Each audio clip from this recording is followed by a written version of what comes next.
సిద్దిపేట జిల్లా దుబ్బాక ప్రభుత్వ ఏరియా ఆసుపత్రిలో జిల్లా కలెక్టర్ హైమావతి ఆదేశాల మేరకు జిల్లాలోని టీబీ వ్యాధిగ్రస్తులను పోషకాహార లోపం నుంచి విముక్తులను చేయాలనే లక్ష్యంతో ప్రత్యేక కార్యక్రమం నిర్వహించారు.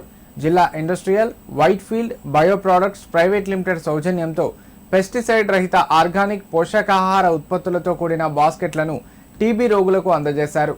ఈ కార్యక్రమం ద్వారా టీబీ రోగుల్లో పోషకాహార స్థాయిని మెరుగుపరచడంతో పాటు వైద్యుల సూచనల మేరకు క్రమం తప్పకుండా మందులు వాడితే టీబీ వ్యాధిని పూర్తిగా నయం చేసుకోవచ్చని వైద్యులు తెలిపారు.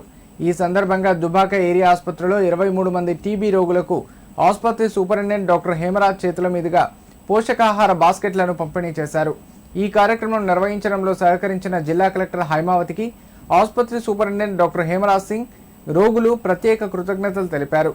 ఈ కార్యక్రమంలో జిల్లా NCD coordinator Rajender, NTS Raghupati, HEO Chaitanya, Ganesh, ASHA కార్యకర్తలు పాల్గొన్నారు. అదేవిధంగా ఏంటంటే దీంట్లో కెమికల్స్ ఏమి లేకుండా పండించింది. కెమికల్స్ అంటే మనకి లోపల పోయిన తర్వాత షుగర్ రావడము, కిడ్నీస్ మీద ఎఫెక్ట్ పడడము, మిగతా ఆర్గన్స్ మీద ఎఫెక్ట్ పడడం జరుగుతుంది. అటువంటిది ఏం హాని కలగకుండా ఇది వితౌట్ కెమికల్స్ ఆర్గానిక్